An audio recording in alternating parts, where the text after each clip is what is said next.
Okay, so I'm going to share my screen. And then I'm going to find my here. Okay. So, minasan, can you see my screen? Wait lang, i-gallery. Yes, Sensei. And very nice. Yes po. Kanina madaling araw ko lang to ginawa. Super late kami na natulog ni Hender para ano. Okay, so yeah, I am formally welcoming everyone to our first LBG Kapihan session. The rest siguro sumunod na lang. Baka mga katatapos lang kumain ng tanghalian. Nagtanghalian na ba kayo? Okay na? Okay. Yes, dito po, Sensei. Okay, very good. All right, so let's move over. Hi, Sensei. So, yan. Very good. So, ano ba ang ating goals? No? I'm going to break down first. Ano ba ang ating main goals? Why we are doing the Kapihan session? Okay. First of all, we really wanted to establish a community of teachers for LBG. Okay. So, that's why this is exclusive for you alone. So, yung iba, they pay for these types of activities. Pero for me, I really wanted na magkaroon ng connection. Magkakakilala ang mga teachers ko under LVG para somehow magkaroon tayo ng community na kung meron kang trouble or challenges or some predicaments na pinagdadaanan sa iyong online teaching, you will always have someone to share it with. All right? Or you will always have someone to ask advice. No? So that's why I really wanted to establish a community for us. The second goal is, of course, to share best online practices to the group. If you want to be successful, sabi nga nila, you share. Kasi ang ating talent should be shared. That's why, importante na kung feeling mo, ang ganda-ganda nitong ginawa mo for your class at naging very effective siya, why not i-share mo to sa iba para maging effective din naman yung classes niya. Diba? So it's our goal. And that is very important. We need to live up with that goal. Okay? Next is we want to develop a sense of belongingness among the group. There are cases na mga isolated na ang mga teachers. Parang wala silang mapaghingahan ng sama ng loob kapag medyo nagkaroon ng problem between the teachers and the student.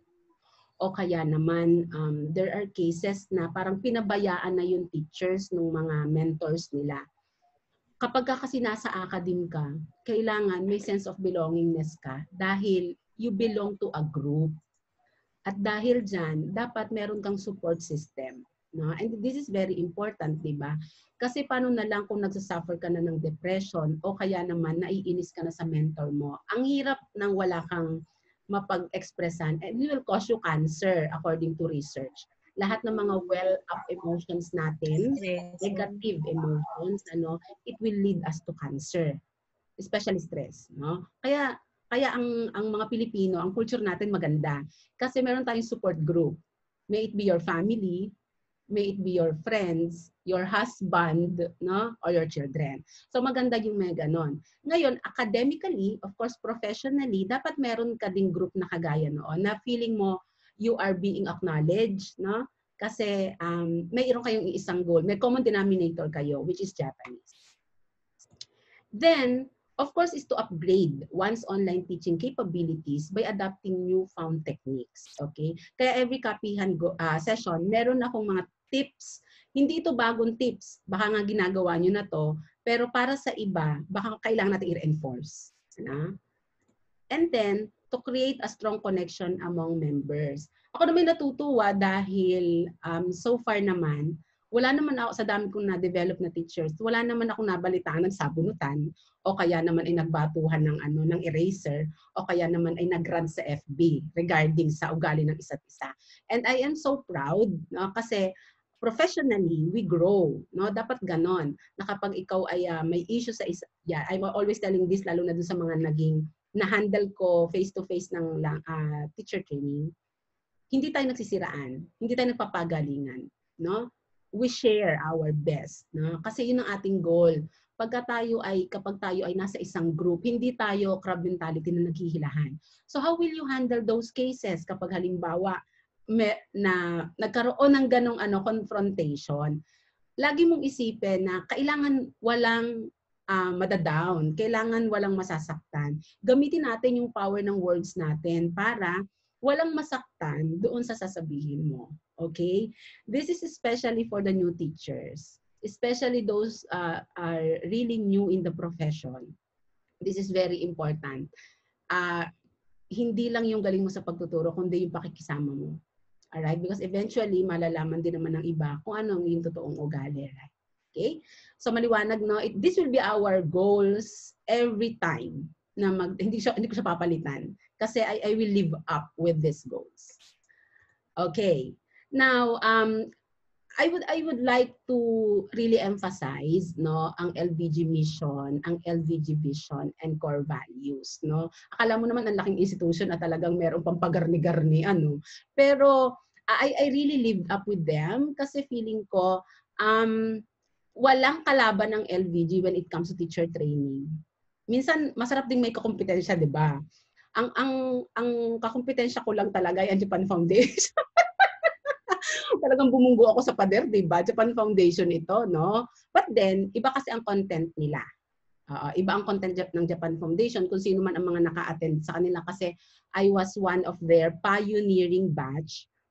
2010 pa ako nag-teacher training sa Japan Foundation and twice nga ako nakapunta sa Japan because of them. Malaki ang utang ng loob ko sa kanila kasi sobrang napanis ko ang aking teacher training because of Japan Foundation and that is for free. So, Sir, Sensei, yun ang gusto kong ma-attendan, yung sa Urawa. Sa Urawa. Yeah, actually pwede kayong mag-apply. Ang kailangan nyo lamang ay isang sending organization kung saan kayo affiliated ngayon. Like si REM pwede kang humingi sa Lyceum.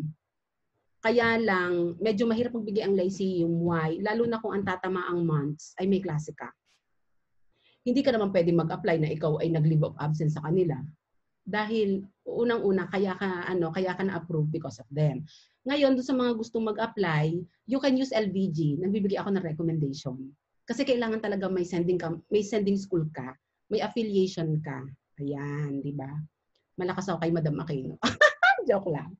But hopefully, merong makapunta doon kasi it's a very nice opportunity for us.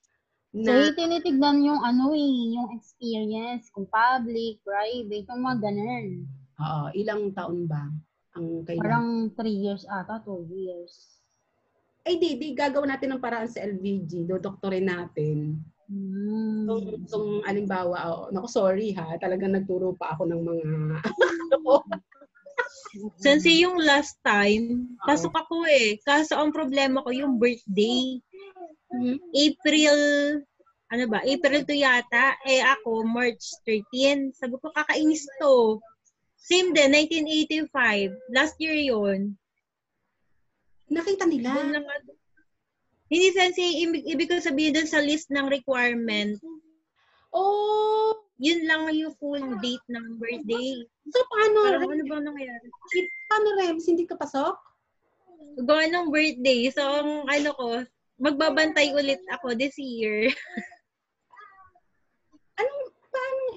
Diba 35 years old? Ay, 40 yata, diba? Iba-iba, Sensei. Yung last year yung nakita ko Iba-iba po.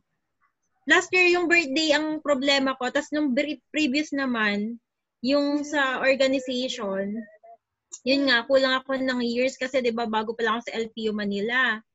Ngayon, pwede na kasi second year ko naman ngayon sa LPU Laguna. So, sabi ko mapapasok ko to ngayon.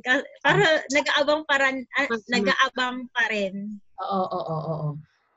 Yeah, ganun talaga. Nung first try ko, 2011 yata ako nag-try, hindi talaga ako nakapasok. Since ikaw, Rems, ay officer ng Affinity, kilala ka ni Madam Aquino, madali ma-approve basta member ng Affinity. Ikaw, Angie, since ikaw, member ka na ba, Angie? Yan. Opo, hindi ako nagbabayad pa. Hindi ko alam yung account. Nakakaloka naman, Ari. Gcash ang payment. Siningit Ayun pala si Ma'am, ako nga pala, rin. I-check ko nga sa email. Sige. Yeah. Kasi magandang may na-affiliated kayo sa Affinity kasi nagagawa ng paraan nila sa loob. Kasi di ba tandem ang Japan Foundation at Affinity. Kaya medyo mahirap-hirap makapasok pag hindi ka member. So tayo, meron na tayong chance. Okay. So, ano ba ang mission ng LVG? So, the Institute dedicates herself in partaking knowledge through its courses that encourages every individual to become successful in language learning, teaching skills, and life skills. Ayan. I want to emphasize the life skills, kasi this is very strange. Kasi pag ikaw'y nagtuturo ng language, you basically teach culture, di ba? Parang masarap ituro ang Japanese. Why? Favorite kasi natin ang Japan. And I think everyone, ito ang favorite nilang country. Kung halimbawa ikaw ay nagtuturo ng Chinese, di ba pag nabubuisit naman tayo sa mga inchik, di ba? Sorry, may inchik ba din? I mean that's the saddest part, 'di ba? Na kapag nagturo ka ng language, dapat love mo yung culture nila. Kasi kung hindi, puro lang pangit ang lalabas sa bibig mo about the culture of the people. No offense naman sa ating mga kapatid na Chinese sa community, nag-stereotype na naman ako. Pero kasi yeah, that's the saddest part, no? So dahil diyan, nakakatuwang ituro to kasi love natin to. Why? Mababait ang mga Hapon. Although, of course, merong mga ilan na hindi. Pero that's very extreme. No? And then, maganda ang kanilang kultura.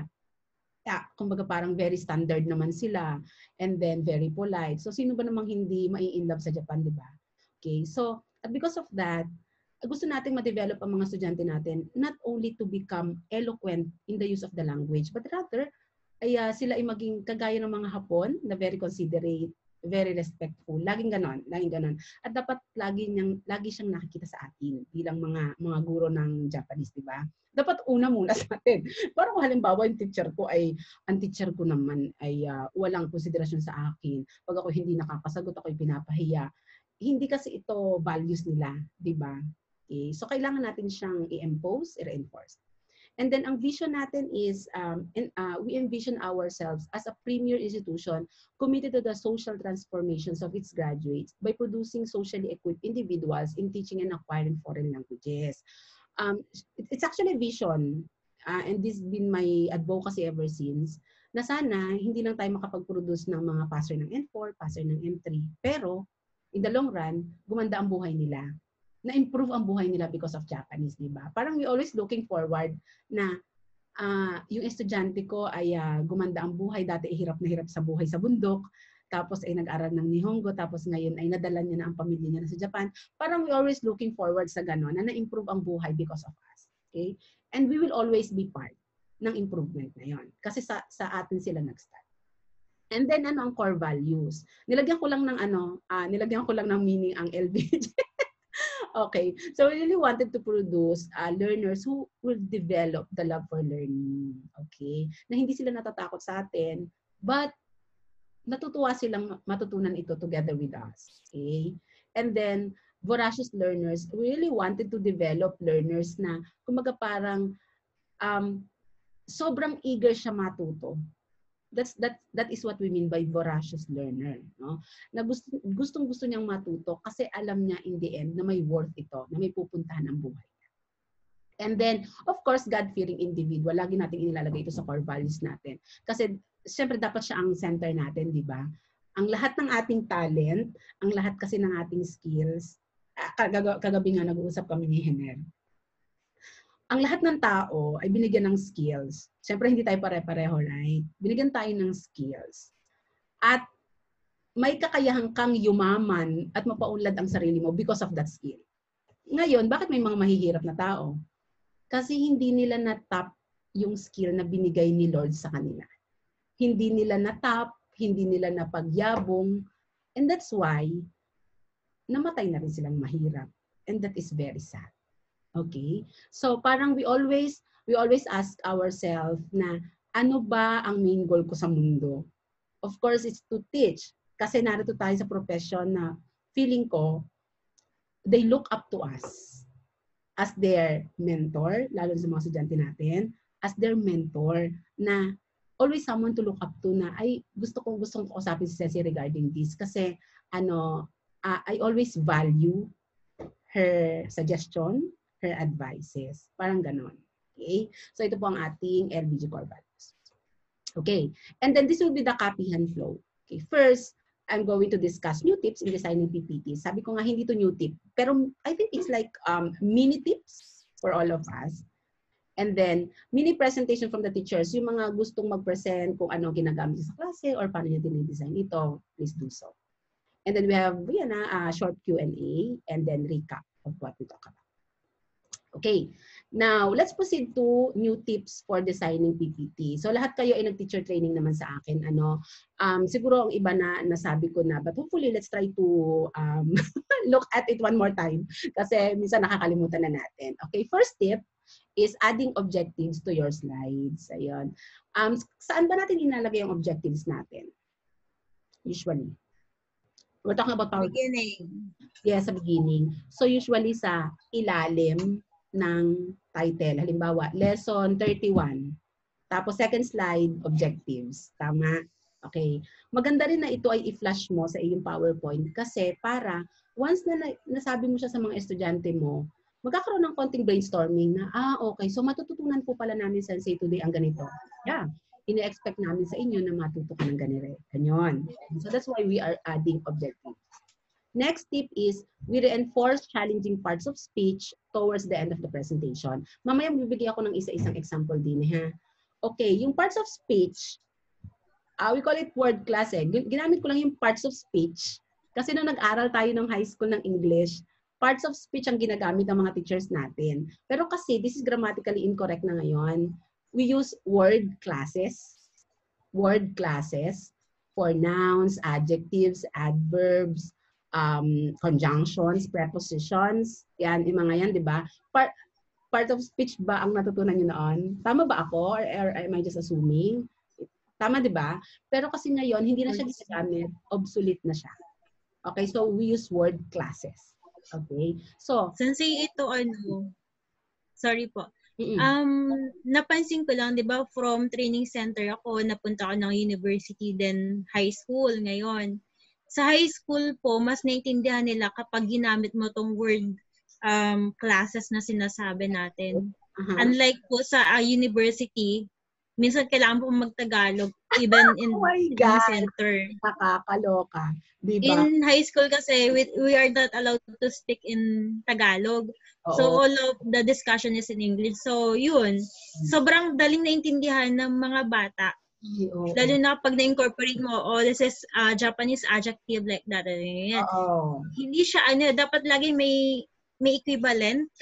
Oo, may sample. Yung mga particles natin sa English, yun yung ang bilis matutunan ng bata. Oo, tama yun, Rems. Though, I rarely use Tagalog kasi hindi ko rin naalam minsan ang Tagalog ng noun, ang Tagalog ng adjective. So, ang ginagawa ko, English. And they would often ask me, ano po siya, Sensei? May mga ganun estudyante. Pagkatanong niya, halimbawa, Sensei, ano yung sekakku? Ano pong word class niya? So, paano po siya ginagamit sa sentence? Saan po siya ilalagay? Ano po ang kasunod? Yung mga ganun ba? Dapat medyo aware tayo doon. So that's why, dito sa aking presentation, naglagay ako ng isang slide in every PowerPoint presentation ko na mayroong parts of speech para ma-reinforce natin siya. And then the last one is reinforcing grammar through mini-tests. Take note ha, ito ay design ng PowerPoint. We're talking about PowerPoint ha, hindi sa kung ano pa man. So magre-reinforce tayo ng grammar through mini-tests. Saan naman natin ito inilalagay? After your recap. Kasi di ba sa PowerPoint, blah blah blah, nailagay mo na lahat, grammar explanation mo, tapos naglagay ka na ng mga sample de show, natapos mo na. Tapos nagkaroon ka ng generalization. Ito yung time na magpapahinga tayo minsan. So that's why you always put grammar mini test. Okay, doon sa towards the end of our lesson. Ito ay bago ang Renshu sa book. Paki-take note po noon. Bago ang Renshu ng book. Okay. Now, isa-isahin natin. Number 1 is adding objectives to your slide. Okay. An example of this is, ayan. Okay, can you see? Ayan. Okay, so hindi ko na ilagay ang ang lesson, pero you should have. Okay, ito, I think itong first one is lesson 33. And then itong nasa bottom is lesson 28 or 27. Now, naturuan ko kayo kung paano gumawa ng objectives, right? Pero dun sa mga bago na, sa mga luma kong teachers na ngayon kasi, it's a rule na you put the number of hours for discussion. Okay? Bakit 2 hours sa akin? Kasi kapag one-on-one, natatapos talaga namin ang grammar explanation ng 2 hours. Grammar explanation na hindi kasama rensyo. So, natatapos ko sa akin kasi one-on-one. Of course, kapag medyo madami kong estudyante, nako, this is quite impossible. Okay? Kasi sobrang daming tanong. So, at the end of the 2-hour discussion, the student shall be able to express his or her thoughts about giving suggestions or advice. So bakit? Kasi tahoga and naihoga yata ang lesson 33, kaya siguro giving and suggestions. Appreciate giving guess, speculations, and opinions kasi ang 33 ay desyo at kamo shirimasen. And then respond. Pinaka-favorite ko lagi ang motor skill, ang psychomotor number 3. Kasi why? Yun kasi ang meaning ng language. Kailangan mag-respond. Diba? Kailangan naiintindihan niya. Pag nagtanong ka ng Nihongo at hindi siya nakarespond, meaning there's something wrong. Tama? Hindi natin na-reinforce yung psychomotor. Lagi natin binabalikan yan. Okay? And then kung mapapansin nyo may grade. Kasi po, mas mataas ang grading natin. Kasi sa JLPT, ang 75% ay bagsak. It's failed. Okay? So medyo tinataasan natin. So kung ikaw ay may transmutation table na ang equivalent noon ay 75, automatic po yun ay failed. 80% po lagi tayo. Tinataasan po natin yan. Para doon sa mga gumagawa ng exam. Kasi towards the end, kailangan may grading ka na ipipresent sa mga estudyante mo. Ay, ito yung nakuha mo, ito yung naging average mo. Okay? So, ganun din naman sa itong isang lesson na to translate, formulate, and respond. You can always use respond. Kasi I think this is very ideal sa language. Itong motor skill na to. Makarespond sila sa listening task with a passing rate of 80. So, ibig sabihin, hindi naman kailangan perfect. Kasi ang problem natin sa mga students natin, ng mga hindi nakarating sa Japan, ay ang kanyang listening skills. Ito talaga ang kanilang Waterloo. So, being a teacher, iniintindi natin yon. And then, we reinforce it by giving activities na separate doon sa iyong ginawa. Okay? So, pag ito ay diniscuss mo, sasabihin mo sa kanila, okay, minasang, after ng 2 hours natin na discussion, ito ang ine-expect ko sa inyo. Makapag-translate kayo ng sentences using 2 simultaneous action at the same time. Nagara ito eh. And then, yung affective natin, maka-formulate ka ng sentences na ma-identify mo ang merits of a certain subject. Ano ba yung Shishi pattern to eh. Okay? And then, sana, hopefully, at the end, makarespond tayo sa mga question and answer, listening portion. Kasi yun ang ating itinakdang objectives.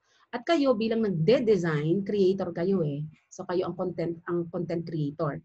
Bilang nagde-design ng inyong mga sariling PowerPoint, be sure na itong mga objectives nyo ay naka-tailor fit ang lahat ng activities nyo. Hindi pwedeng nagbigay ka lang for the sake lang ng, ay, ang ganda ng objectives na ito. Mukha talaga akong matalino nung gawin ko, are. Hindi gayon. Dapat, ikaw ay, kumbaga, ay, justify mo ito. Kasi kung hindi mo yun na-justify, walang sense. Hindi niya na-serve ang purpose niya doon sa iyong lesson. Okay, I hope it's clear. May question ba? Yung list ng cognitive affective ay kay Bloom's ko lang ang kinuha. So you can always search the net kay Dr. Bloom's taxonomy. Okay po. Next is a question. Ano? Okay. So the second one is reinforce challenging parts of speech towards the end of the presentation. Let me give you my example. Okay. Hindi ko alam kung anong lesson ito. Pero halimbawa, si Kito Tabun at saka si Moshi Kashtara, I think it's 33, meron akong separate slide para sa kanila. Kasi ito ang mga lumalabas sa exam. Diba? Siyempre lahat tayo nag-JLPT. Nakita natin na itong mga to nakakairita lang kasi sila talaga ipampagulo. At most of our students, they would say, ano ba yan? Hindi ko ito masyado napag-focusan. Diba? Tama ba? Ang time siya ng focus dyan. Kaya, ang maganda, may sarili kang discussion noon. Okay? Minasang dahil ito ay rampantly, lumalabas siya sa exam, pagbuusan natin ng mga ilang minuto ito. Kito is surely. Ganito siya ginagamit. Tanaka-sang wa kito kimas. Mas maganda kung may translation dito sa ilalim ng English. Pero dahil ito'y N4 level, hindi na ako naglalagay. Kasi I am assuming they can translate it on their own. Okay? Tabun, ganito siya. Musikastara, ganito siya. Now, after konting blah, blah, blah, ganyan, I will ask them to give me an example. Magbigay ka nga sa akin ng example ng Kipto na ginamit mo. Okay? Another point to remember kapag nagturo ka ng mga ganyan is ang placement niya. You always reinforce the placement of your adverbs. May it be conjunctions or postpositions or prepositions man yan. Since kailan lumalabas ang ganito? Ay di kung halimbawa adverb of time, o let's say adverb of manner. Ang adverb of manner, dapat may kasunod siyang verb. O ang adverb of frequency, ay di syempre dapat may kasunod siyang noun. Inaaral natin yun eh. So parang, okay, sabi ni Sensei, kapag adverb of frequency, blah, blah, blah. Dapat pala, ito, kasi ito yung ano niya, kasunod niya dapat. Gets? You need to explain it to them. And then ito naman yung example ng isa. Still, mada, toka, mo, appending particles. Naglalagay tayo niyan. So ano po yung Sensei appending particles? Ganito po natin siya ginagawa. Okay? And then, mas maganda para again, makapahinga ka.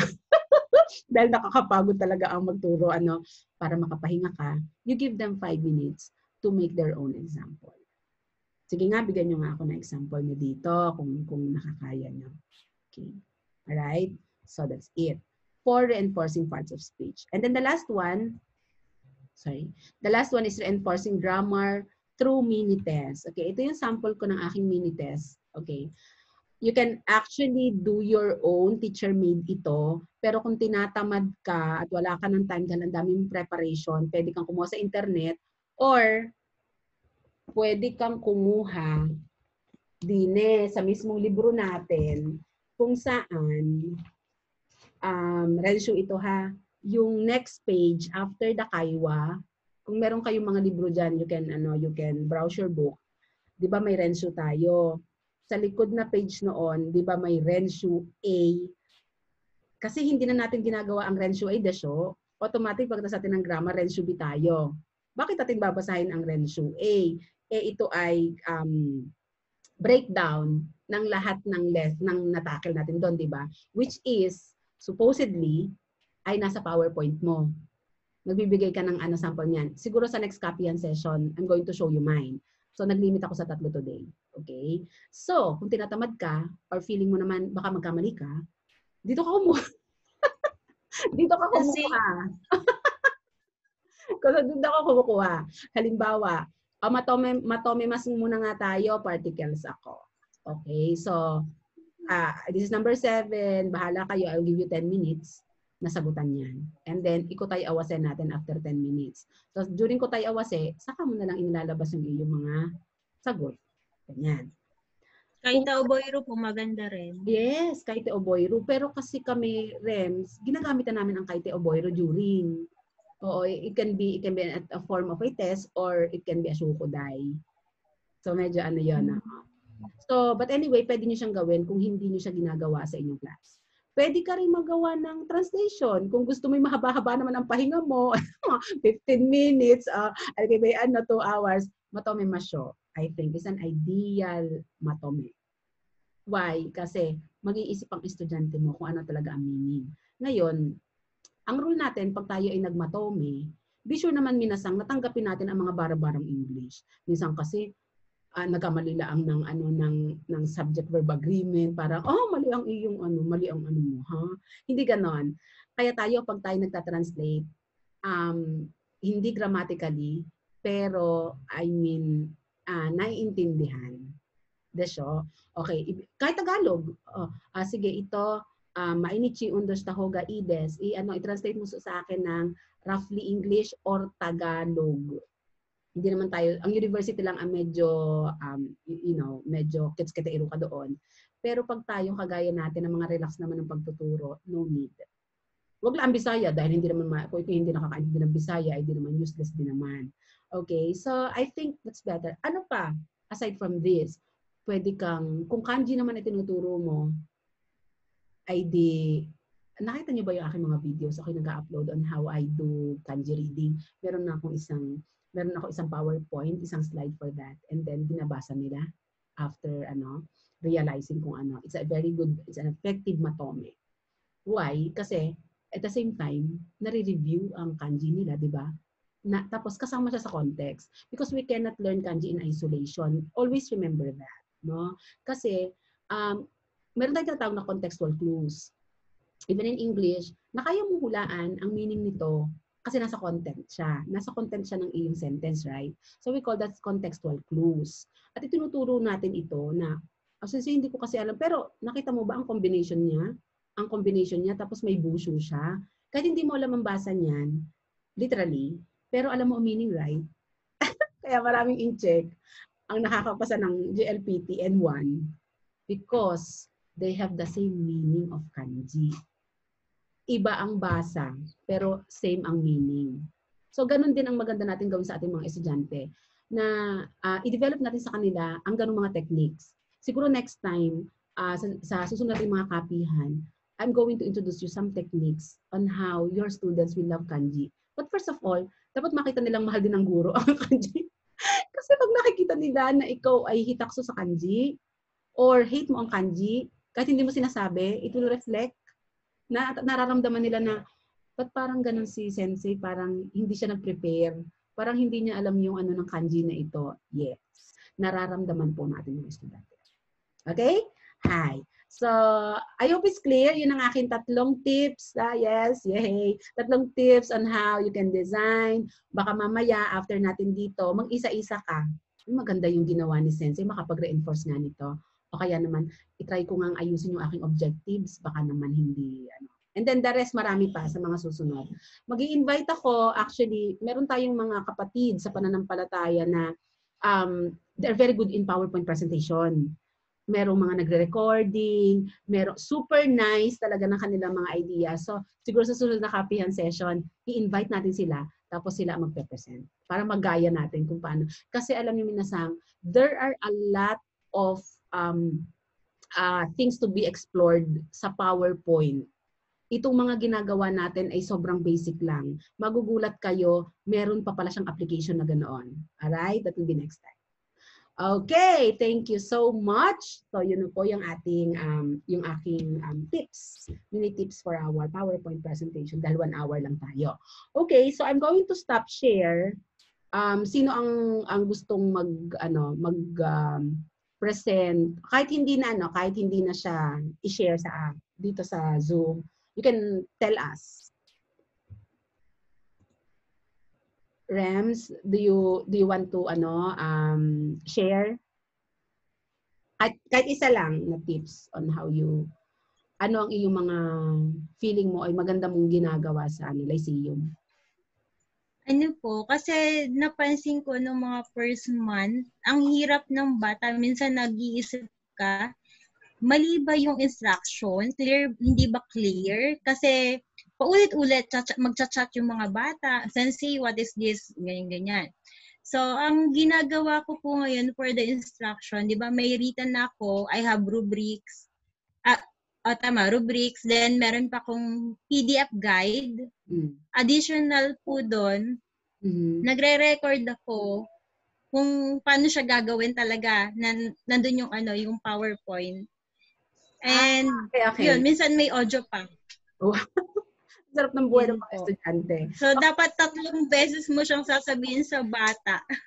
Sa video? Kasi minsan yung summarize, sabi ko, please summarize po. Yes, Sensei. Minsan yung summarize na word, summarize, ganito ba gagawin? Sabi ko, summarize, mali ba wordings ko? May ganun ako minsan. Mali ba? Tapos nag-check ako ng dictionary. Mali ba yung summarize na word? So, may ganun. So, yun. Madami hindi nagbabasa ngayong bata. Yeah. Alam mo, it's because we are not a reading culture. Ang Pilipinas is not a reading culture. Kaya ang hirap nating i-reinforce sa mga bata ang reading. Alam nyo, maswerte ako because ako'y elementary pa lang. Ako'y lagi nasa puno ng mangga namin sa probinsya. At lagi ako may hawak na comics. Elementary days ko yun. Parang sobrang na-love ko ang reading. Kaya until now, ang reading ay part of my life. And ang pagbabasa saved me for several situations in my life. So ako din, mahirap itong gawin for our students. Lalo na kung ang kanyang pamilya ay hindi pamilyang nagbabasa. Yes. Tapos biglang nag-aral ng language. Di ba parang mong isinuntok ang sarili mo sa pader, di ba? Na parang ang language ay reading. Ang language ay reading. Tapos ay hindi naman nila na-reinforce. So siguro, Rem, if that's the case, direction ng problem, sa university kasi kahit nakikipaulit-ulit ay talaga hindi maintindihan. So sometimes, gawin natin yung approach ng JLPT na nakasulat sa board. Nakasulat sa board kung paano ang direction. It can be an easy way para hindi pa... Hindi na nga, Sensei. Ano na sa akin, step by step, nakalagay na di title. Tapos, ano yung what to do? 1, 2, 3, 4, 5, 6, nakagano na siya. And then, rubric, may PDF guide. Tapos, naka-record pa siya. So, parang 3 beses. Yun, wala na nagtatanong. Simula ng ganun ang ginawa ko. Before kasi, written lang. Sa ulo. Ganun. Kasi kami kasi ay nagtuturo sa Lyceum, so medyo madami ang handle niya. So si Ces naman, si Nelly, si Jess, si Angie naman, hindi naman kasi ganun kadami ang nila ang kanilang audience. So parang siguro hindi pa sila masyado nakaka-relate. But I understand you, Rems, kasi for so long I am in the academe. So talagang ramdam ko ramdam ko yung pagod. Thank you, Rems, for sharing. Angie, how about you? At Melay? Hi! Nako, kung kailan patapos na sa natapos ng Sorry, ma'am. Okay lang. Sorry, kasi talagang busy na sa biyahe. Okay lang. Sorry po. Okay. Mute ka muna, Melay. Mag-mute ka muna. Okay. Teka, hindi ko nakikita. How about Angie? Angie, ano naman ang iyong mga experiences sa online, ha? Actually, kasi hindi naman ganun Sensei. Pero, una pa rin syempre yung signal ng wifi natin, no? Pagka-poor talaga siya, yan na. Automatic magkakandaleche-leche na yung turo. Patay na German class mo na recitation, tapos hindi ko makasagot dahil sa iyo internet. Parang, sige, magparamdam ka, pakigalaw ang baso, kung nandito ka, tinatawagan ka. Ganun na lang ginagawa ko para hindi nakakat yung momentum namin na Yeah. Parang kasi as a teacher ngayon, kapag ka, dito sa online, kailangan, jolly ka na rin. Ganun, kasi may stress ka. Oo. Tatawa ka na lang. Pero kasi Angie, parang given na kasi ito yung strength ng ating connectivity. How about dun sa mismong technicalities ng pagtuturo ng Japanese? Okay. Kasi, na-acquired ko kasi na nag-aaral ako before sa Japan. Pinaparinig sa amin yung audio, kada lesson, bago mag-start, another lesson. So, naririnig namin yung vocabs, audio ng vocabs. Yun ang una namin pinaparinig. Okay. So, 3 beses siya na ulit. Aside from that, pagtapos nun, i-discuss isa-isa kung ano yung ibig sabihin ng kotoba, ng vocabs natin. So, with action. Para madaling ma-retain. So, yung psychomotor, kailangan din. Knowing Japanese, ang gagaling ng mga Japanese magturo ng vocabs, right? Yes. Kasi dapat, at the start pa lang ng lesson, alam nyo na dapat yung vocabs. Kasi sabi nila, pag hindi nyo daw alam yung vocabs, hindi kayo makakasunod sa sentence structure. Sabi nila, madali lang ang sentence structure Pero ang vocabs kasi, kailangan deep. That's very true. I agree.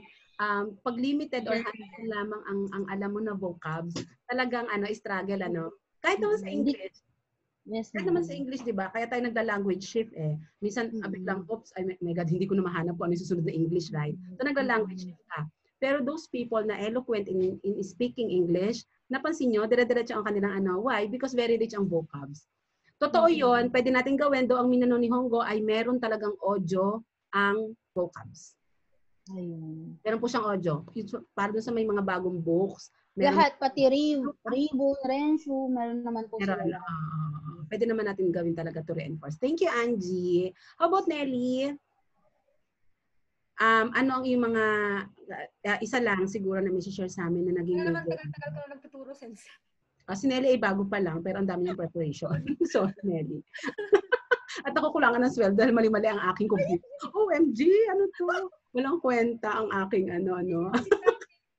Yung hawak ko dati si Kim, di ba si Kim yung una kong hawak? Yung ginagawa ko dati sa vocabulary sensei, kada isang vocab, meron picture. Yun yung dati namin ni Kim. Oo. Para ma-picture niya lang kasi inisip ko bata. So, kailangan niyang malaman kasi bagong word nga in Japanese pa. So, nag-incorporate ako ng picture kada isang kotoba. Very good. Tapos, nung marami na yung hawak ko, hindi ko na siya nagawa kasi kailangan, sobrang dami na ng vocabulary ko. Diba?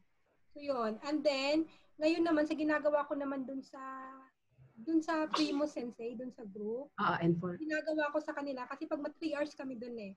So, pag matagal na kasi, minsan nabuboard na sila. So, ang ginagawa ko, after every lesson siguro, nagkukuha ako ng mga quick response in Japanese. Sorry? Ano yan? Yung mga quick response sensei. Quick responses. Oo. So, ini-incorporate ko sa kanila kasi sabi ko, hindi naman kasi kahit ma-memorize mo yung libro, buong libro, pag nasa Japan ka, hindi ka naman talaga agad-agad maging pera-pera sa Nihongo. Hindi ka agad makakasagot. So, sabi ko, pwede niyong i-reply to.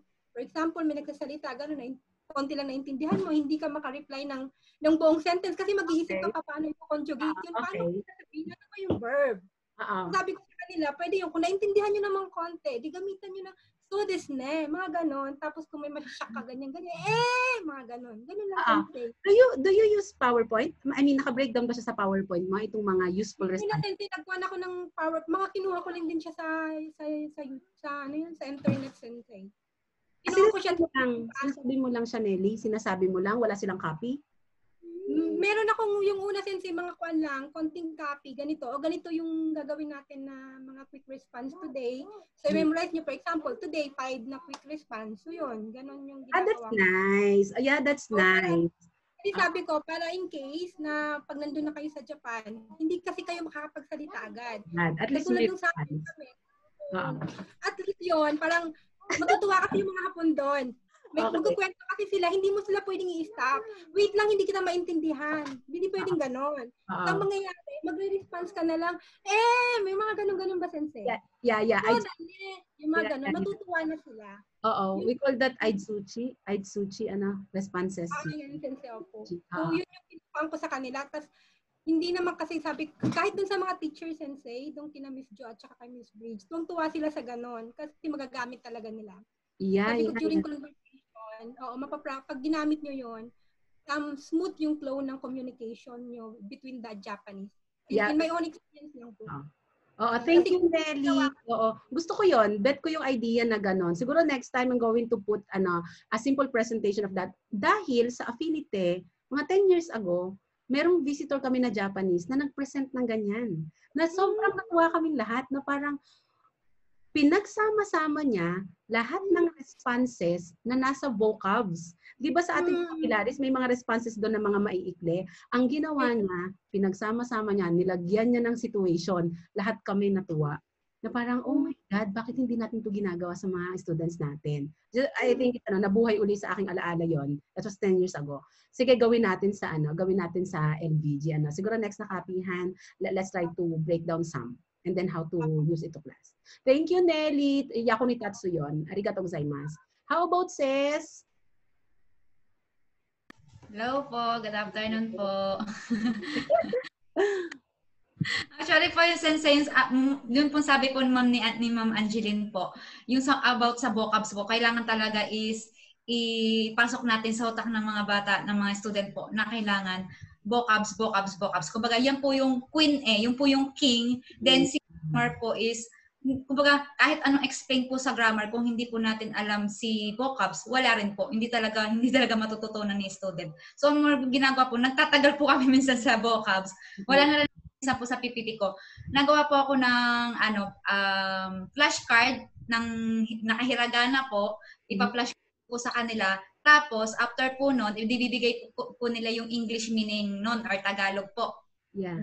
Tapos po, after po nung ng hiragana or katakana, picture naman po. Babalikan naman namin po yung picture. Tapos, bibigay yung Japanese meaning po. This is called picture recall. Picture recall ang tawag, Na after, pero alam mo, sis, maganda rin yung suggestion ni Angie kanina. Bakit hindi natin gawing i-flip? We call it flipped classroom yung ginagawa nilang approach na, okay, alam ng mga estudyante na lesson 17 sila next week, right? Okay, dahil lesson 17 nila, ang Shukudai is kailangan magkambateiro na agad sila sa vocabs. We call it flipped classroom. And then, para pag nandun ka na, magbigay ka ng mini test sa umpisa. Okay, minasama, magbi-mini test ako about vocabularies. Kasi nag-flip classroom tayo eh. So I assume na binasa mo to. That can be a better way. Although ang flip classroom ay mga 1960s, 1950s pa nasa curriculum, hindi siya new idea, hindi siya new technique. Pero ina-adapt natin siya ngayon sa language kasi tayo ay new breed of teachers. Tayo ang mga new breed of teachers. Naalala ko tuloy yung isang story ni Rems before. Hindi ko napapangalanan yung teacher. Na nag-apply sila both sa isang school and then hindi, ikaw pa rin nagkwento sa akin. Tapos, yung isang teacher, hindi na napili kasi hindi siya gumamit ng PowerPoint.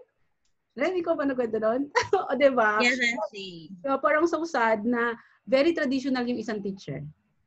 Pero the way she presents it, hindi nagustuhan ng admin, hindi siya natanggap. So meaning to say tayo, mga new breeds, so taga-kasama talaga ako. 41 years old na kasama pa talaga. I mean, gusto kong sabihin na this is a work in progress. Lahat tayo, there's always room for improvement. Kahit maedad ka na, basta ikaw ay nasa teaching, kailangan continuous ang learning mo. Kaya nga tayo umaattend ng mga webinars, di ba? Para makuha natin ang best, i-practice natin sa mga estudyante natin. And eventually, makikilala ka bilang isang magaling na guro. I wanted to give credit to Nelly kasi si Nelly ay sorry hindi ko pa nasasabi ang mga evaluation, pero siguro one of these days pag natapos na ang aking mga ginagawa, okay. Well praised si Nelly na kanyang mga estudyante, as in nire-request siya, super galing, and I was like, nakaka-insecure na to. Ganon. No, parang, ang galing na. By the way, totoo yun.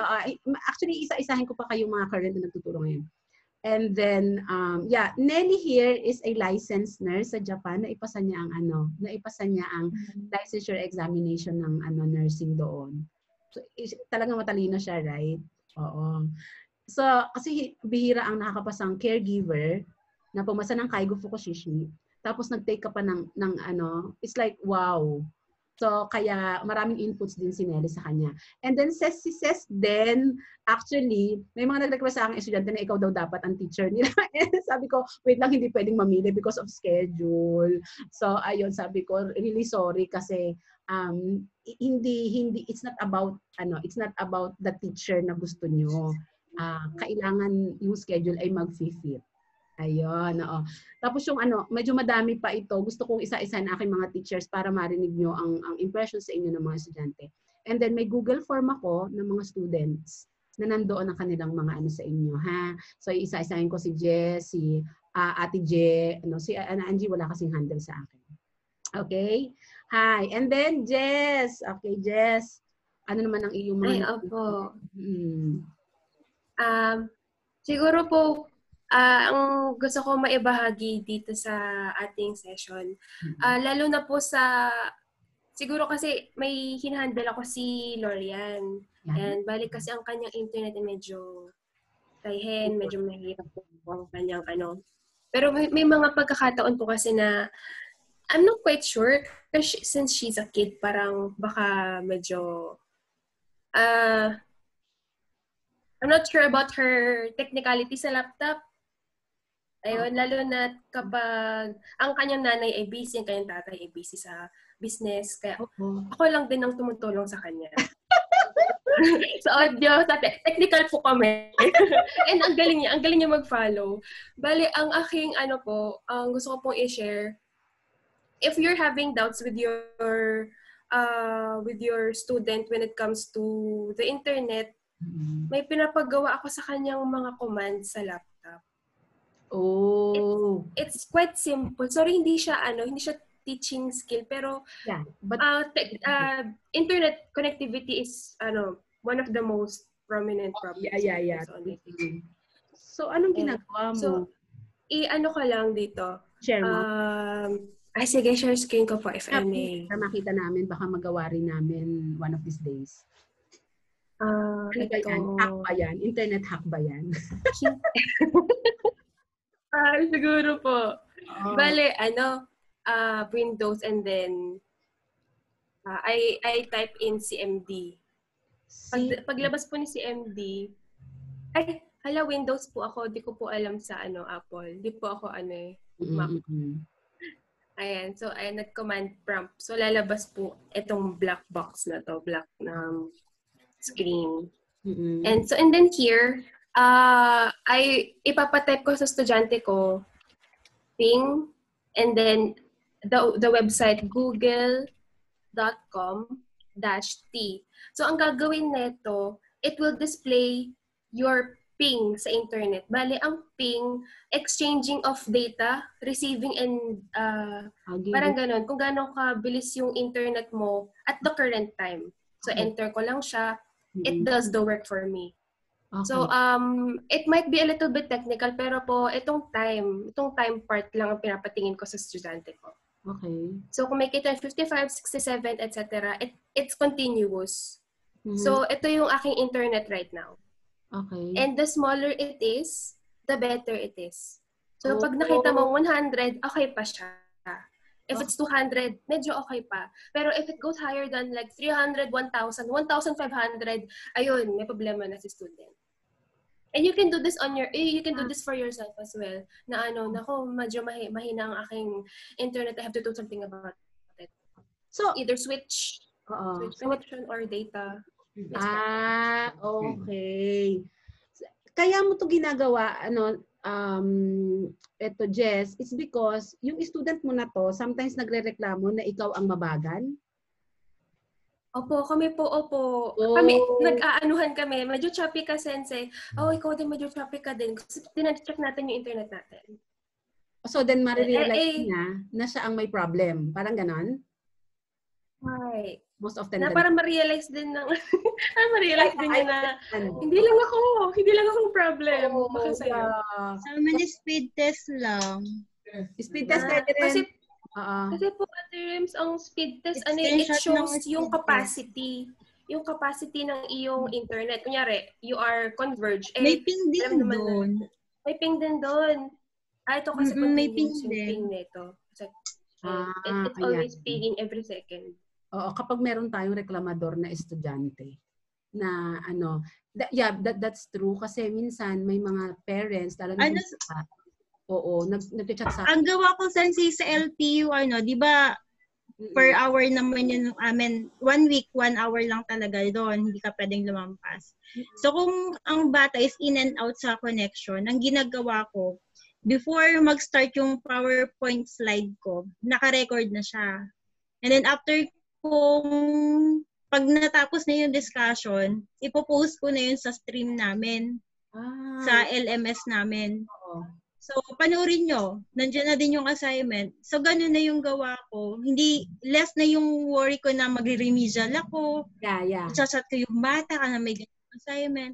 So, panoorin nyo. Kaya nyo na yan. Yun yung isa kong ginawa ko doon. Oo. Lahat naman tayo marunong, no? Ses, Angie, Jess, Ate Je, and Nelly. Di ba lahat pare-pare tayo marunong mag-record. Ngayon, we're talking about, learning management system, which is hindi kayang i-afford ng LVG yon. Ito ay para lang sa mga malaki na school, like Seymour University, because they really pay for that. Okay? So ngayon, Google Sensei, kaya niya yun. So ano ang pinaka the best siguro for us is Facebook. You make a group, hindi messenger group, pero group talaga, tapos you post all your videos there. Ito ang ating LMS because ito ang pinaka-basic na kayang gawin ng lahat. So yung sinasabi ni Rems na, okay, kung meron kang hindi man, you post it to the group. Ginagawa ko sa PUP naman. Imagine PUP walang LMS. Oo, wala silang LMS kasi nga, State University. Talaga? So we do our own. So ang ginagawa ko, nagki-create ako ng aming sariling LMS, which is Facebook group. Doon sa group, nakapost lahat doon. Okay, next meeting, antapin natin iganire. O kaya naman sometimes, asynchronous tayo, ay di ang gawin natin panoorin itong video na to, bigyan niyo ako ng reflection. Halimbawa, why do we need to study Japanese? Meron akong mga videos doon, I post it there. Kasi si Rems, may university yung kanyang approach. So para sa atin, ng mga maliliit na tao lamang, sa LVG, di ba? So we exhaust Facebook. Another thing po din sa culture, di ba may synchronous tayo? Before, hirapan ako, nagpa-reflection ako sa bata. Ang nangyayari, instead of reflection yung submit, sa akin. Ang nangyayari, parang ginawang diary. Sabi ko, nasa na reflection dito, may rubric naman, ganyan. Kasi yun yung panlaban mo para tama yung grading mo, yung rubric na tinatawag. So, ngayon po, ang ginawa ko na, instead na reflection, ganyan, origami, tere-terbuso, yung mga ganun ang synchronous activity ko, di masaya pa sila kasi less ang stress nila sa grammar. Kasi depende kasi sa objective. Yun yung nila. Oo, tama yun. Nakadepende to sa level ng iyong itinuturuan. Kumbaga naman ay mga matured na kagaya natin, reflection will be very good. Pero pag mga high schooler, Diyos ko, ano naman makikita mo sa mga yan, kahit pa kayo may rubric. Pag-usapan natin ang rubrics maybe sa next na kapihan. Okay? And then the last but not the least, Ate Je. Ate Je, nasa biyahe ka pa ba? Hindi ka na namin makita. Ay, nasa bahay na siya. Ate Je, nakamute ka po. Ayan, pakinggan naman natin si Ate Je. Ayan. Sa akin naman, Sensei, yung nagiging problem ko minsan kasi yun nga, yung pronunciation ng vocabs. Kasi since na online, minsan choppy, tapos parang ba yung sounds parang robot ba nagpuputol-putol. Ganun. So ang ginagawa ko, everyday nagpapa-memorize ako. Halimbawa, sa lesson 1, 5 vocabs, then lesson 2, 5 vocabs, hanggang sa dumami yung vocabulary nila. Kasi explain ko lagi kahit na gaano kagaling mag-Nihongo, kung hindi mo naman naiintindihan yung sinasabi mo, useless din. Sabi ko, yung pagsasalita kasi once na nandun na, matututunan din naman. So, inaano ko sa kanila talaga yung vocabulary, pati yung pronunciation. Oo, so, yun lang naman yung share ko. Oo, thank you, Ate Je. Very Pasensya na, Sensei, nagpuputol-putol kasi. Carry lang. Yeah, thank you, Ate Je. Very ako sige, oo, yung sinasabi ni Ate Je. Unfortunately, for our Visayan speakers na mga kapatid, ay hindi na po natin sila kinokorek. Iko-correct lang natin siya dito ngayon. Pero eventually, sila po ibabalik kung saan na-fossilize sila doon sa kanilang pronunciation. Hindi na po natin ikinaka-stress at ikinagagalit sa kanila na ang Nico ay ginagawa nilang Neko and vice versa. Kasi ito po ay fossilized learning. No, na-fossilize sila since elementary, no, hindi na natin po mababago. We cannot reinforce something na hindi sila sanay. Just like values. We cannot, though ang school ang largest unit of the society at masyadong malaki ang kanilang expectation sa atin na dapat inayos mo yung anak ko, dapat naging mabuting tao yung anak ko after sa school nyo. Why? Because, school is the highest, largest unit of the society. But of course, kung walang values ang bata na hindi nag-start sa bahay, hindi po natin ma-reinforce sa school. Yung po ang lagi nating inilalaban. Na? The only thing that we could do, when we talk about values kasi we impose values then when you teach Japanese. Desyo, halimbawa, values when it comes to your time management. Desyo, dapat, di ba, ay deadlines. Dapat, inaano natin yun. Pero sabi nga kahapon, we need to be more compassionate ngayon. Kasi this is new normal at lahat po tayo ay nagsasuffer sa ganun. Yay! I'm so happy na kahit paano, kahit limited ang time. Next time siguro, magkakaroon na naman tayo ng ganito, mga bago na namang gusto nyong i-share sa amin. Thank you, Jess, sa iyong presentation. Gawin namin ping-ping na yan, para wala nang sisihang nangyayari. Oo, sa class. Yay! Ate Je, magpakita ka muna because we will have our photo op. Ayan, ang ating first copyhan session natin. Thank you for attending at kumain na tayo at magmerienda after. Okay, harap muna tayo sa camera. Okay, 1, 2, 3. One more. Hi, 1, 2, 3. Yay! Thank you so much, Minasang, for attending. Enjoy the rest of your Sunday kung may natitira pa at maraming gawain.